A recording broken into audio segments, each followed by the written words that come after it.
اینجا شیطان میگه چی؟ همه تو مشت منم، مگر اینکه اینطور سه، کسی که هرچه برای خود میخواد برای مردم بخواد. دوست داری یه دونه سوزن کف پات بره؟ نه.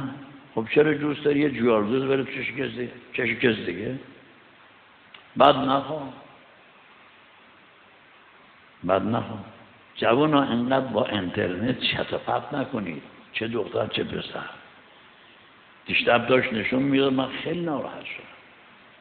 دخترها رو سایه تاریک کرده و کسی نبینه، داشت تعریف میگن که این پسره گفت من تو رو میخوام بگیرم ازدواج کنیم فلان کنیم ایثار کنیم، فردا میخوام میام خواستگاری. گفتم خب فردا تشریف بیارید. گفت شما فقط لطف کن فردا قبل از ظهر یه دقیقه بیا خونه ما، مادرم شما رو ببینه.